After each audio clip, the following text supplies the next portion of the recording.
दोस्तों नमस्कार। मैं श्यामनाथ यादव अम्बेडकरवादी। जैसा कि आप लोगों ने समाचारों में सुना कि सोफिया कुरैशी पर ये विजय शाह का विवादित बयान, उसी से संबंधित हम ये वीडियो आप लोगों को बना कर दिखा रहे हैं। तो इसका शीर्षक हमने ये रखा है कि क्या ट्रंप मोदी के सीने पर खड़े होकर तांडव कर रहे हैं। अगर ऐसा नहीं है तो ये सब हो क्यों रहा है। थोड़ा सा पहले आप लोग इस वीडियो में देखें, उसके बाद बात होगी। ये हाल है तो कहाँ से क्या होगा इस देश का। आप जितनी उलझुल बातें करेंगे, जितनी गंदगी फैलाएंगे, उतना अच्छा पद दिया जाएगा, जिम्मेदारी मिलेगी, आपका कद ऊंचा होगा। वैसे एक बात और समझने वाली, जब बड़ी बदनामी चल रही हो, बड़की बदनामी चल रही हो, तो बदनाम लोग छोटी छोटी बदनामियों पर ज्यादा चर्चा हो जाए ये कोशिश करते हैं, ताकि बड़की बेइज्जती छुपा ली जाए। हो सकता है कि ये वाला फार्मूला भी काम कर रहा हो, क्योंकि सबसे बड़ी बेइज्जती तो अमेरिका के राष्ट्रपति डोनाल्ड ट्रंप कर रहे हैं और मोदी के साथ साथ पूरे भारत की बेइज्जती कर रहे हैं। मगर सवाल है कि क्या एक व्यक्ति के कारण 140 करोड़ की आबादी वाले देश को इस तरह से अपमानित किया जाना ठीक है, और उस अपमान का कोई जवाब देने वाला न हो, ये सोचिए। तो इनका कहना कि एक आदमी के कारण 140 करोड़ आबादी का अपमान सही है। सही तो नहीं है, लेकिन आखिर बोलेगा कौन। कोई बोलने वाला है नहीं। तो सुनिए। ज्यादा शर्मनाक है, डोनाल्ड ट्रंप ने दोबारा राष्ट्रपति बनते ही हाथ पैर बांध के भारतीयों को अपनी सेना के जहाज से भारत भेजना शुरू किया। फेंका एक तरीके से कूड़े कचरे की तरह, एकदम जानवरों की तरह। मगर हमारे यहाँ न कोई विश्वगुरु एक शब्द निकाल पाया, न कोई 56 इंची वाला एक शब्द बोल पाया, न चाणक्य की बुद्धि काम आई जो दूसरों की पार्टियां तोड़ता है, और न कोई रामराज का ठेकेदार एक शब्द बोल पाया। और तो और जेम्स बॉन्ड भी फेल हो गए, कोई कुछ बोल नहीं सका। अब देखिए, इसके बाद टैरिफ को लेकर ट्रंप ने लगातार अनाप शनाप बातें बोली। कहा कि दुनिया भर के देश मेरे टैरिफ से परेशान हैं, सब डील करना चाहते हैं, सब कह रहे हैं कि कुछ भी करने को तैयार हूं, हमसे डील कर लीजिए। यहां तक कह दिया कि दुनिया के देश हमारा पिछवाड़ा चाट रहे हैं। सोचिए, इससे ज्यादा बेइज्जती क्या होगी। मगर फिर भी किसी ने कुछ नहीं बोला। हमारे प्रधानमंत्री को बगल में बिठाकर ट्रंप अनाप शनाप बोलते रहे, हमारे वाले मुस्कुराते रहे। इसके बाद भारत पाकिस्तान विवाद को याद करिए। एक वक्त में जिस भारत ने अमेरिका की आंखों में आंखें डालकर पाकिस्तान के 2 टुकड़े कर दिए, आज उसी अमेरिका के सामने ऐसा लग रहा है कि हमारे हुजूर पूरी तरह से नतमस्तक है, फैले हुए हैं। और न जाने ट्रंप के हाथ विश्वगुरु की कौन सी कमजोरी लग गई है कि ट्रंप बार बार इज्जत उतार रहे हैं और विश्वगुरु उतरवा रहे हैं चुपचाप। सीज फायर का ऐलान न भारत ने किया न पाकिस्तान ने, अमेरिका से किया गया। और सीज फायर के बाद लगातार ट्रंप यहाँ वहां घूमकर हर बयान में दावा कर रहे हैं कि उन्होंने सीज फायर करवा दिया, परमाणु युद्ध रुकवा दिया, दोनों देशों को बचा लिया। और जैसे ही भारत के प्रधानमंत्री इस मामले पर यानी ऑपरेशन सिंदूर पर बोलने वाले थे, उसके कुछ मिनट पहले ही ट्रंप बयान देते हैं कि हमने व्यापार की धमकी देकर युद्ध रुकवा दिया। कहने लगे कि हमने दोनों देशों से कहा कि व्यापार करना है तो युद्ध बंद करो। भारत पाकिस्तान दोनों खुश हो गए। मगर सबसे ज्यादा चिंताजनक बात यह है कि आतंकवादियों के पालनहार, आतंकवादियों के अड्डे वाले देश पाकिस्तान को भारत के बराबर खड़ा किया जा रहा है, यानी भारत को पाकिस्तान के बराबर। अब इनका कहना है कि आतंकवादियों का देश पाकिस्तान तो है ही है, उसके बराबर भारत को खड़ा किया जा रहा है। क्यों खड़ा किया जा रहा है, सवाल तो ये पैदा होता है। तो ये लोग पत्रकार हैं, बात समाचार तो सही देते हैं, समाचार में कोई कमी नहीं है, लेकिन खुलकर समाचार नहीं देते हैं। इसका कारण है कि अमेरिका ने भारत को भी आतंकवादी देशों की सूची में रख दिया है। ये भी इसका मुख्य कारण है।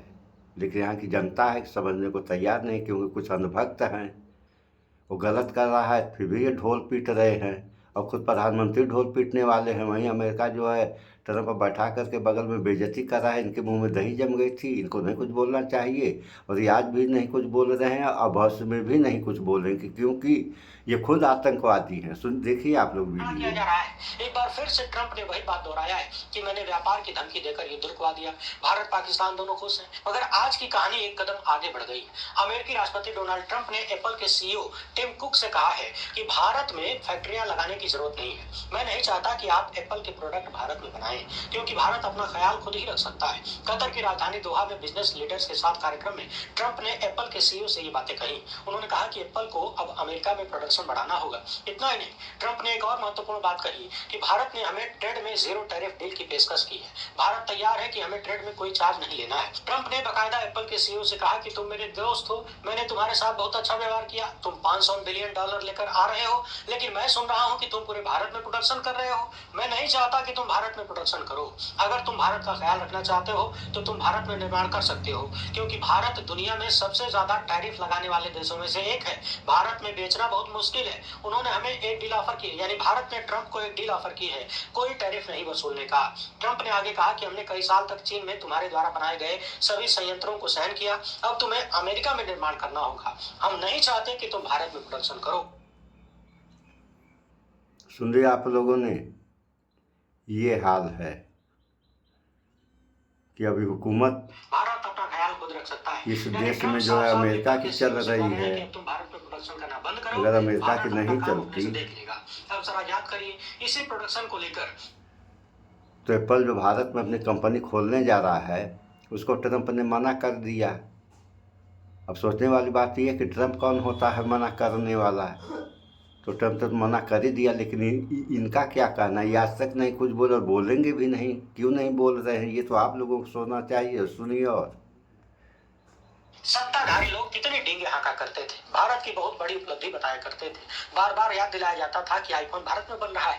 दैनिक भास्कर की रिपोर्ट भी बता रही है कि अमेरिकी बाजार में बिकने वाले 50% आईफोन भारत में बन रहे हैं। ये बयान हाल ही में एप्पल के सीईओ ने दिया था। साल 2026 तक देश में सालाना 6 करोड़ से ज्यादा आईफोन बनने वाले हैं। और अब ट्रंप खुलेआम कंपनी के सीईओ को एक लहजे में धमका रहे हैं कि भारत में प्रोडक्शन बंद करो, डेरा डंडा उठाओ, अमेरिका में करो। तो सवाल है कि क्या ट्रंप अब खुल के भारत को दुश्मन मान चुके हैं, खुलकर दुश्मनी करने लगे हैं? क्या कारण है कि आए दिन भारत को अपमानित किया जा रहा है? इस मामले पर वरिष्ठ पत्रकार आवेश तिवारी ने लिखा कि भारत का दुश्मन नंबर 1 इस वक्त अमेरिका है। भारत पाक युद्ध के पहले से लेकर अभी तक डोनाल्ड ट्रंप जिस तरह की भाषा का इस्तेमाल कर रहे हैं वो भारत के लिए एकदम सम्मानजनक नहीं है। सवाल दो है, पहला कि डोनाल्ड ट्रंप के दावों में कितनी सच्चाई है, दूसरा कि डोनाल्ड के दावों को लेकर भारत सरकार अब तक रक्षात्मक मुद्रा में क्यों है, उन्होंने मुंहतोड़ जवाब क्यों नहीं दिया? कतर यात्रा के दौरान ट्रंप ने जिस तरह से ये दावा किया कि भारत जीरो टैरिफ पर सहमत हो गया है, ये चौंकाने वाला था। दाद में खाज तब पैदा हुई जब उन्होंने एप्पल के सीईओ को भारत से प्लांट हटाने को कह दिया। देश की साख को बचाने के लिए जरूरी है कि ट्रंप को मुंहतोड़ जवाब दिया जाए। ये काम प्रधानमंत्री को खुद करना चाहिए। अगर ट्रंप किसी किस्म की ब्लैकमेलिंग कर रहे हैं तो वो भी जनता के सामने आना चाहिए। यानी जो बात अभी मैं थोड़ी देर पहले कह रहा था कि तो जनता के सामने क्या आएगा? जनता से सारी बातें ये लोग चोरी कर रहे हैं, जनता के सामने क्या आएगा? और जनता के सामने नहीं आएगा तो देश गर्त में चला जाएगा। तो देश गर्त में जा ही रहा है, ये खुद ही डाल रहे हैं, दूसरे का क्या दोष है? सुनिए आप लोग। और ट्रंप के हाथों हमारे विश्वगुरु की कौन सी दुखती रग लग गई है, कौन सी कमजोर नस पकड़ा है उसने कि उसकी हर बेशर्म भाषा को बर्दाश्त करने के लिए हम मजबूर हैं। वरिष्ठ पत्रकार अजीत अंजुम लिख रहे हैं कि बदमाशी तो ट्रंप ही कर रहा है, भारत विरोधी बयान दे रहा है, पाकिस्तान और भारत को एक तराजू पर तोल रहा है, हमारे पीएम और आतंकी देश पाकिस्तान के पीएम को एक तराजू पर तोल रहा है, ट्रेड की धमकी देकर वॉर रुकवाने का बयान हर रोज दे रहा है, और फिर आईफोन प्रोडक्शन भारत में समेटने की नसीहत दे रहा है, और अब भारत के दुश्मन देश टर्की के साथ हथियारों की डील कर रहा है।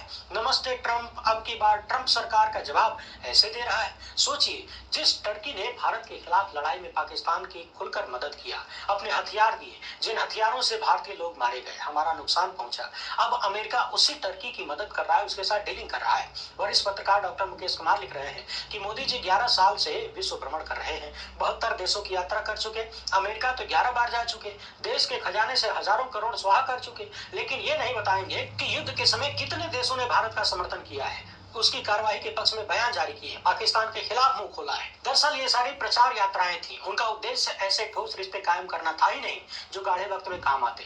इंदिरा गांधी ने बांग्लादेश में कार्रवाई करने से पहले सोवियत संघ से संधि करके अपने हाथ मजबूत कर लिए थे, इसलिए अमेरिका खिसियाता हाथ मलता रह गया। मोदी कुछ भी ऐसा कर पाए क्या, या जो था उसे भी निपटा दिया? अच्छा, लोग बार बार ये सवाल कर रहे हैं, न मोदी कर पाए न मोदी करेंगे। क्यों नहीं करेंगे? अभी बताने की बात है नहीं, आप लोग खुद ही जान गए हैं। और सुनिए कि क्या राष्ट्रीय सेठ की जान और धंधा बचाने के लिए हमारे हुजूर ट्रंप के आगे सरेंडर कर रहे हैं? वरना क्या वजह है कि इतने बड़े देश के मलिकार होकर आप चुपचाप बेइज्जती बर्दाश्त कर रहे हैं और हर दिन नई बेइज्जती को झेल रहे हैं। बेइज्जती बर्दाश्त कर रहे हैं और पूरे देश से बेइज्जती बर्दाश्त करवा रहे हैं। यही हाल रहा तो क्या होगा इस देश और जनता का, इस पर आप लोग विचार करें और भाईचारा बना के रहें। सो इस वीडियो में इतना ही। स्वच्छता अपनाएं, शुद्ध खाएं, स्वस्थ रहें, शिक्षित बने। जय विज्ञान, जय संविधान। नमस्कार।